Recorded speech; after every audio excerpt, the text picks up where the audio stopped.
Bom, como é que uma criança adquire uma língua? Existem várias hipóteses que tentam explicar isso, e eu vou focar em 5 delas, sendo que a última é a que eu vou focar mais porque é a que eu pessoalmente acho que está mais próxima da realidade. Bom, a primeira é a hipótese behaviorista. A hipótese behaviorista diz que a criança ela aprende a falar por uma série de estímulos, respostas e reforço. Então, por exemplo, digamos que uma criança está lá falando um monte de sons sem sentido e chega um momento em que ela fala mamá, mamá, mamá. Aí os pais dela têm uma resposta positiva sobre aquilo e a criança é reforçada a executar esse comportamento novamente. E isso vai se revelando em relação a outras coisas. Então vai chegar um momento em que ela vai falar aga, aga, aga, tentando imitar os pais que vão oferecer água para ela em algum momento, dizendo: "Ó, você quer água? Você quer água?" Ela vai dizer aga, aga. E aí o pai vai dar água para ela. Então toda vez que a criança fala água, vai ter o reforço do pai ou da mãe dando água para ela.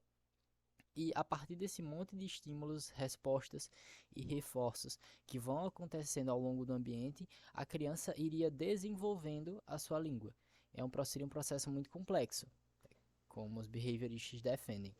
É, Só que essa é apenas uma das hipóteses, e hoje eu não tenho notícia assim de que levem a sério essa hipótese, porque ela é muito simplista para tentar explicar a linguagem, assim, somente por meio de estímulos e respostas. Porque senão todo e qualquer animal teria uma linguagem. A gente sabe que mesmo os primatas que foram treinados a vida inteira, eles só conseguem decorar certos sinais, por exemplo, alguns chimpanzés, se eu não me engano, conseguem decorar alguns sinais. Mas os seres humanos têm uma capacidade muito boa, assim, nos primeiros 2, 3 anos, já dominarem grande parte do seu repertório de língua. Então não faz muito sentido que a gente só aprenda por estímulos, reforço e estímulo, resposta e reforço, porque é um processo muito simples, não parece explicar algumas coisas que a gente vai ver ao longo desse vídeo. A segunda hipótese, ela foi proposta pelo Piaget, né, que acredito que ele é psicólogo, o Vygotsky que é médico. Mas o Piaget vai dizer que a linguagem ela é um produto do conhecimento. Então, o ser humano interage, o organismo interage com o meio e a partir dessa interação você geraria um conhecimento da sua mente.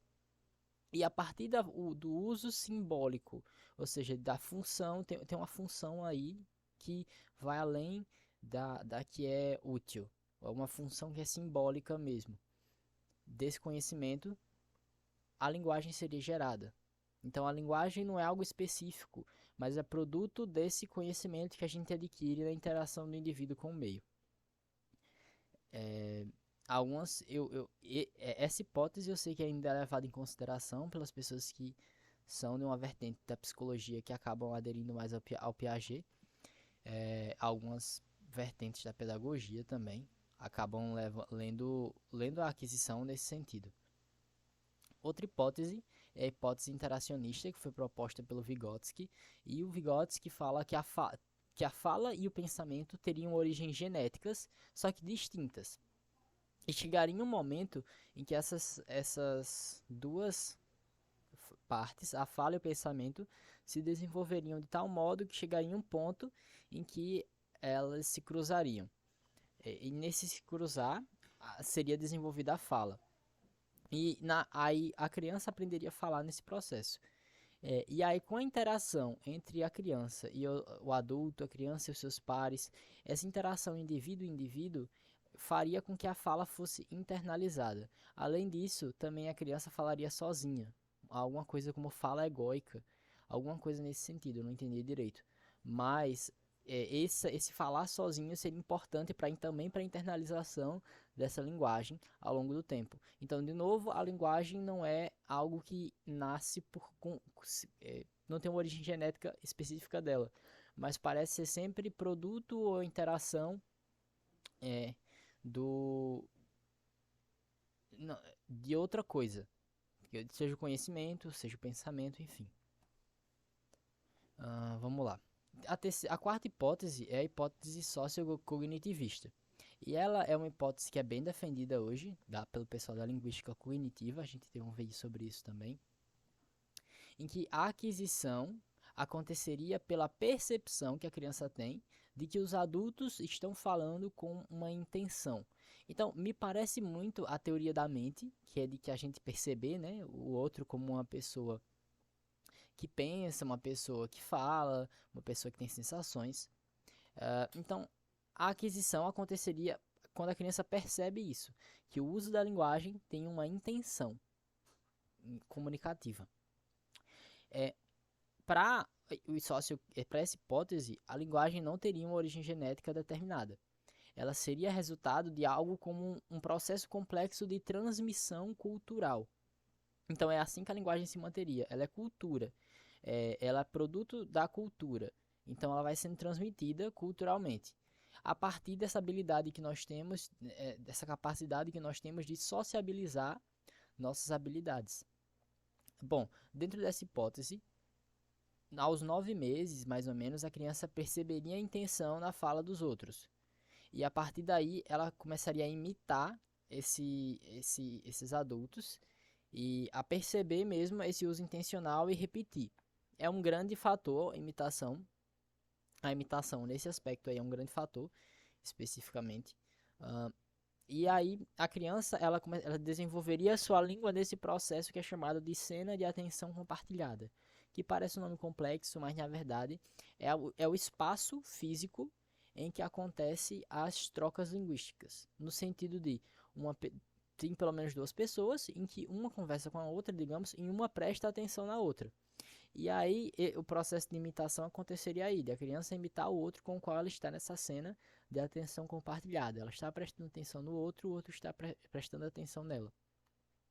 Então é basicamente assim que nessa hipótese a linguagem seria adquirida. Só que a gente vai ver uma hipótese agora que, para mim, pessoalmente, é a que mais faz sentido e a que mais chega, que para mim é a que parece que mais chega perto da realidade, que é a hipótese inatista.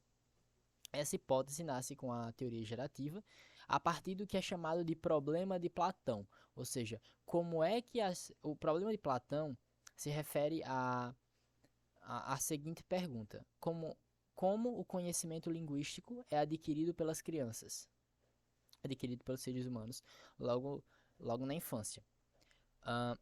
Se chama problema de Platão porque Platão já discutia sobre isso quando ele pensava que as formas aqui elas seriam imitações de formas que já existem.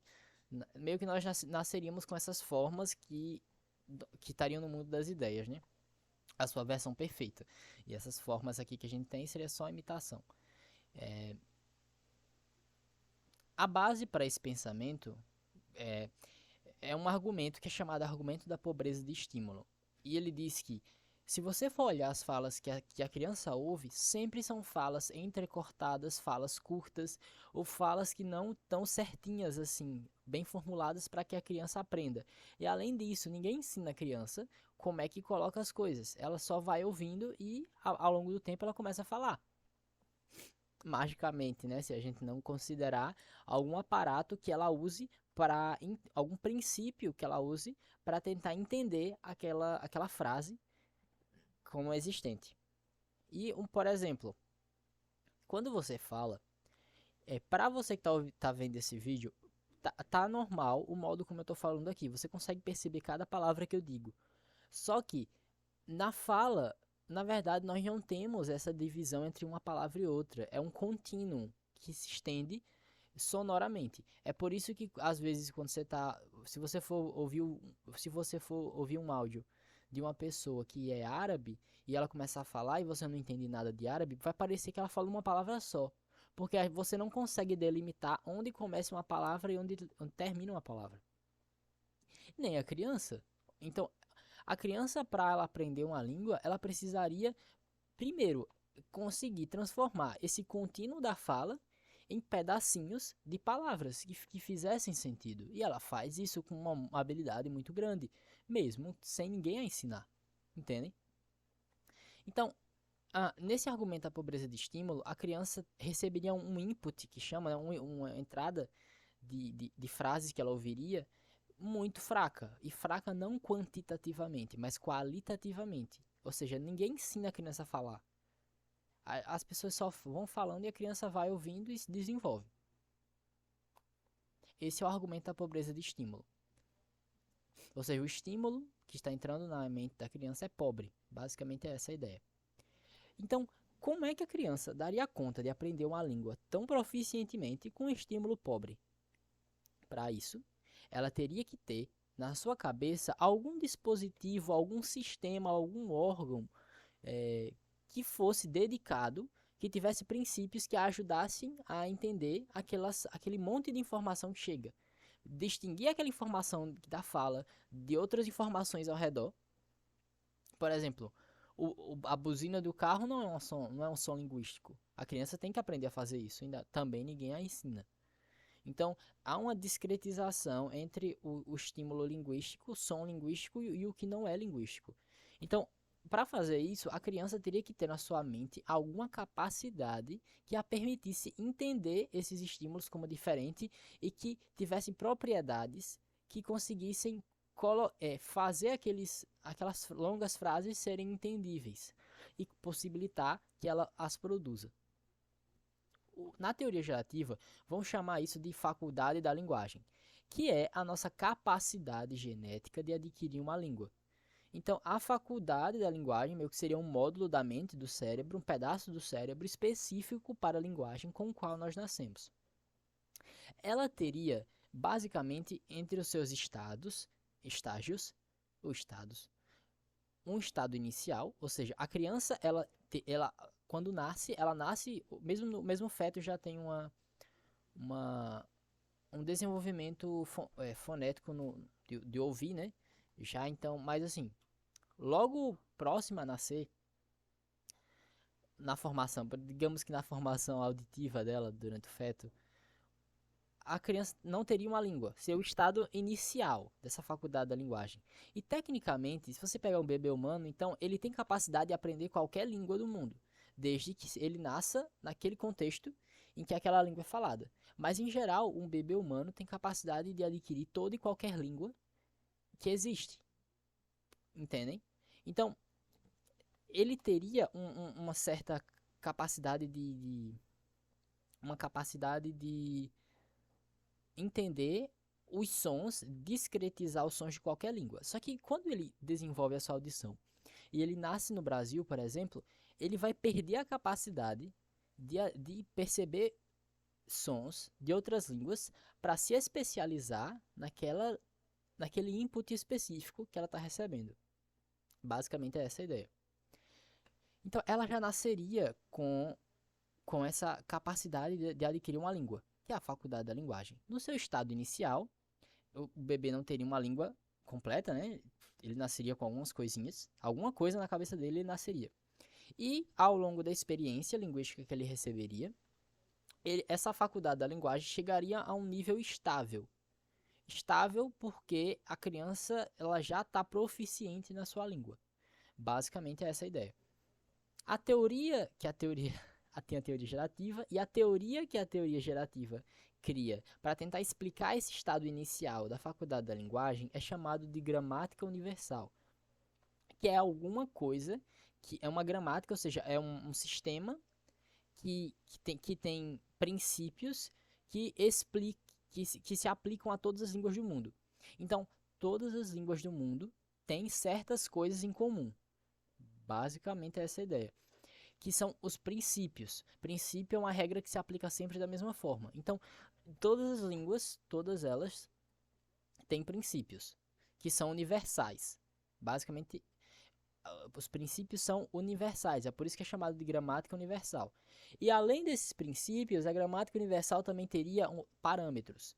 Esses parâmetros são espaços em que garantiriam a variabilidade das línguas do mundo. Então, todas as línguas se parecem, mas todas as línguas são diferentes. E por que elas se parecem? Por conta que elas têm princípios que são semelhantes em todas elas. Só que elas variam em pontos específicos por conta dos parâmetros, que são regras que se aplicam de uma forma ou de outra.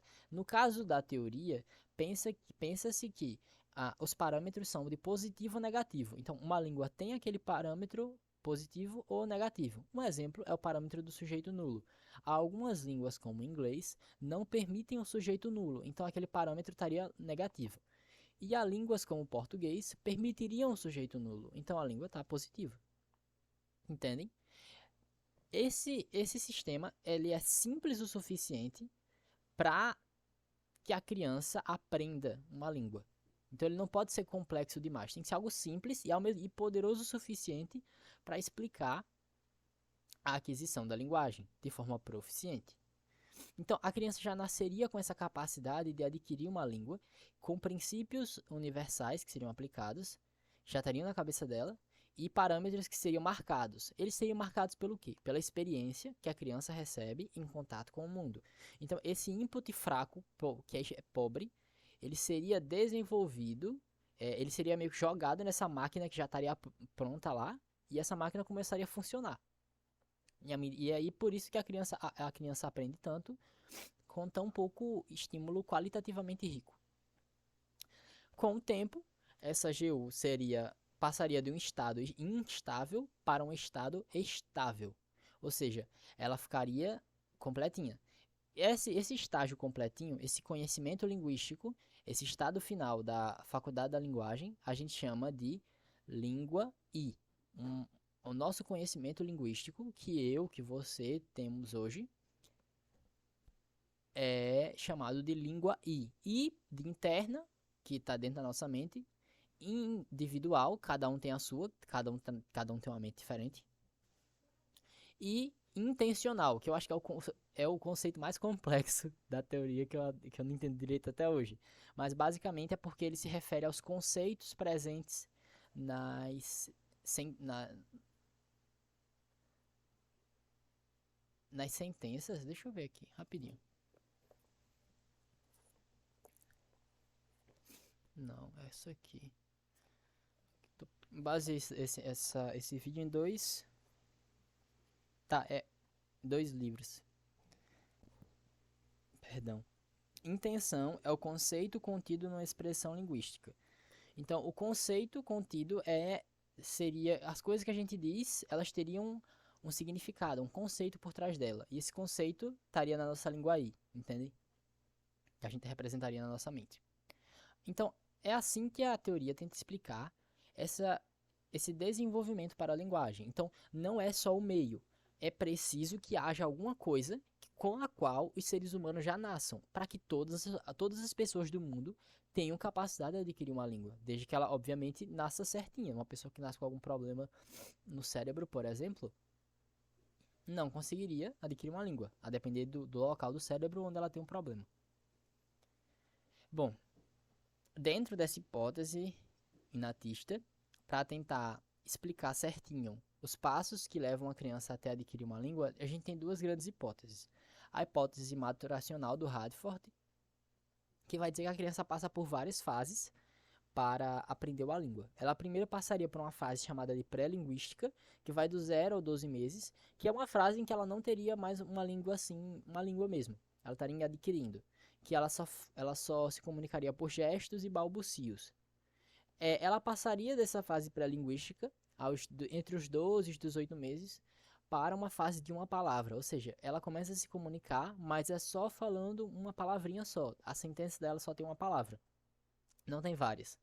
Então é mamá, bolo, água, queijo, entendem? É só uma, entendem? É só uma palavra. Depois dessa fase, nós teríamos a fase multivocabular inicial, ou seja, a criança usaria várias palavras, né? Não seria uma palavra só que ela só teria acesso às categorias lexicais. E o que são categorias lexicais?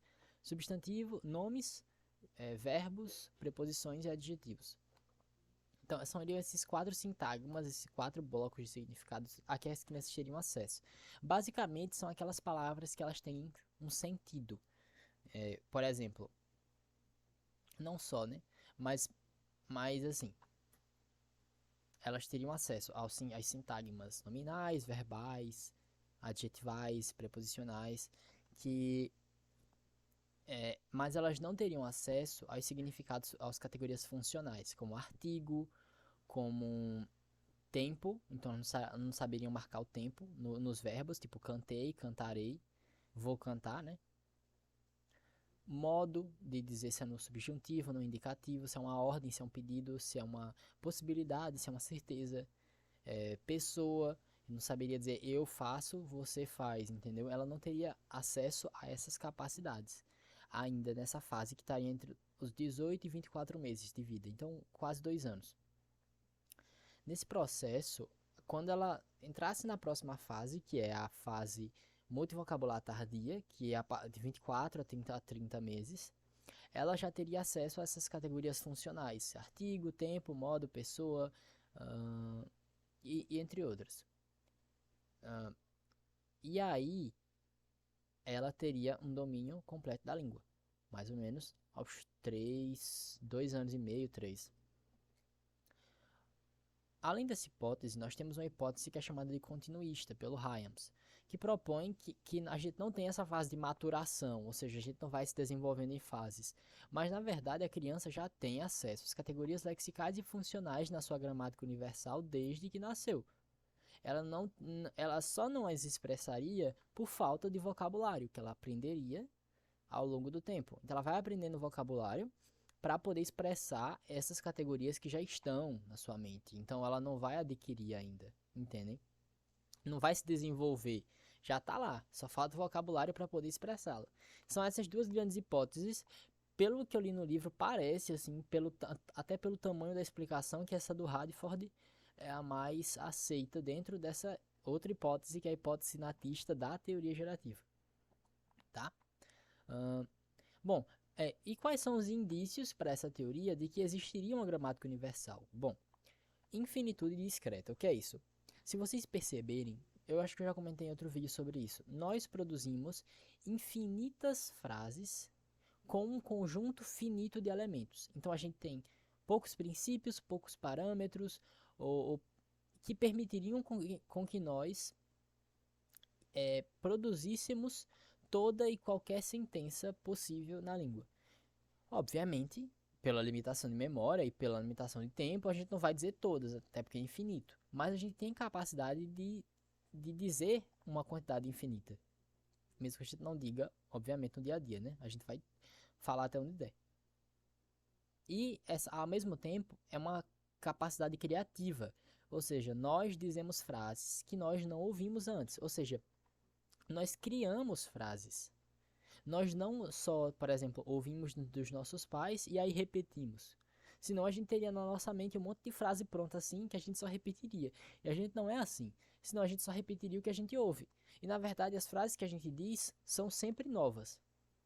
Novas no sentido de eu nunca ouvi alguém me dizer aquela exata frase e para eu repeti-la, eu estou criando da minha cabeça, entendem?